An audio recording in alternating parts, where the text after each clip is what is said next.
బీసీలకు 42% రిజర్వేషన్లపై కాంగ్రెస్ పోర్ ఉధృతం చేసింది. బీసీ రిజర్వేషన్ల సాధన కోసం ఢిల్లీ బాట పట్టారు నేతలు. చలో ఢిల్లీ పేరుతో హస్తిన వేదికగా పోరు చేయడానికి సిద్ధమయ్యారు. కాసేపట్లో CM Revanth, deputy CM Bhatti Vikramarka రేపు జంతర్ మంతర్ వేదికగా కాంగ్రెస్ ధర్నాలో పాల్గొనేందుకు బయలుదేరబోతున్నారు. మరోవైపు బీసీ రిజర్వేషన్ పెంపుపై చర్చ కోరుతూ పార్లమెంట్లో కాంగ్రెస్ ఎంపీలు వాయిదా తీర్మానం ఇచ్చారు. బీసీలకి 42% రిజర్వేషన్ల అంశంపై లోక్సభలో చర్చించేందుకు ఈ వాయిదా తీర్మానం ఇచ్చారు. మరిన్ని డీటెయిల్స్ మా ప్రతినిధి గోపిని అడిగి తెలుసుకుందాం. గోపి,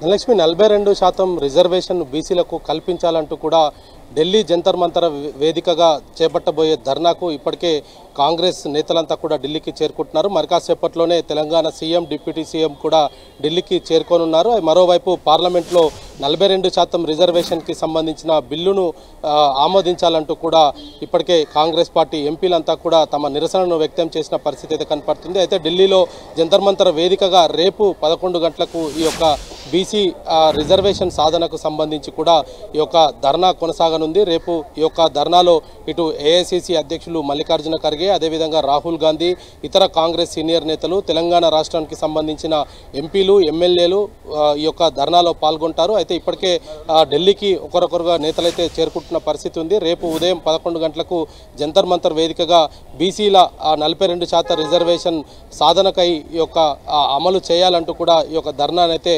కొనసాగించనున్నారు. అయితే తెలంగాణ ప్రభుత్వం ఏదైతే కులగణన జరిపిన తర్వాత 42% రిజర్వేషన్లను కూడా బీసీలకు ఇటు చట్టసభల్లోనూ, అదేవిధంగా విద్యా ఉద్యోగాలకు సంబంధించి కూడా 42% రిజర్వేషన్ను అమలయ్యే విధంగా చూడాలంటూ కూడా ఒక చట్టాన్ని తీసుకురావడం జరిగింది. దానికి సంబంధించి కూడా ఇటు రాష్ట్రపతికి ఆ చట్టం పంపడం జరిగింది. దానికి సంబంధించి కూడా ఈ యొక్క ధర్నాలో ప్రస్తావించనున్నారు. అదేవిధంగా గతంలో ఏదైతే బీఆర్ఎస్ పార్టీ చేసిన ఏదైతే జీవో ఇచ్చారో ఆ 33% నుంచి 28%కి దాన్ని కూడా రద్దు చేయాలంటూ కూడా గవర్నర్కి ఈ యొక్క ఆర్డినెన్స్ పంపడం జరిగింది. మరి దానికి సంబంధించి కూడా రేపు జరిగే ఈ యొక్క ధర్నాలో ఢిల్లీ వేదికగా చర్చించే అవకాశాలు కనపడుతున్నాయి. అయితే ప్రస్తుతం ఢిల్లీకి నేతలంతా కూడా చేరుకుంటున్నారు. రేపు రాష్ట్రపతిని కూడా కలిసే అవకాశాలు ఉన్నాయి, వినతి పత్రం అందజేసే ఛాన్సెస్ ఉన్నాయి అంటున్నారు. దీనిపై ఏమైనా క్లారిటీ?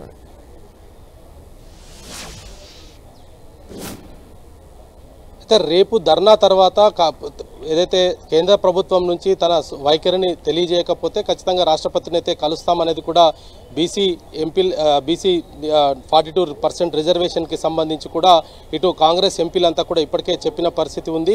రేపు ధర్నా తర్వాత జరిగే పరిణామాల తర్వాత దానిపైన ఒక నిర్ణయం తీసుకుంటామంటూ కూడా చెప్పడం జరిగింది. రాష్ట్రపతి అపాయింట్మెంట్ కోరుతాము, రాష్ట్రపతి అపాయింట్మెంట్ కోరి ఆమెను కలుస్తాము, ఈ రిజర్వేషన్కు సంబంధించిన ఆవశ్యకత ఏ విధంగా ఉంది అన్న దానిపైన కూడా రాష్ట్రపతికి కూడా వివరిస్తామనేది కూడా చెప్తూ ఉన్నారు. అయితే రేపు ధర్నా తర్వాత కేంద్ర ప్రభుత్వం తన వైఖరి ఏ విధంగా ఉండబోతుంది అన్న దాని తర్వాతనే దీనికి సంబంధించిన ఒక నిర్ణయం తీసుకునేటట్టయితే కొంత అర్థమవుతుంది. దానికి సంబంధించి కూడా ఇప్పటికే ఎంపీలు కూడా కొంత స్పష్టం చేయడం జరిగింది.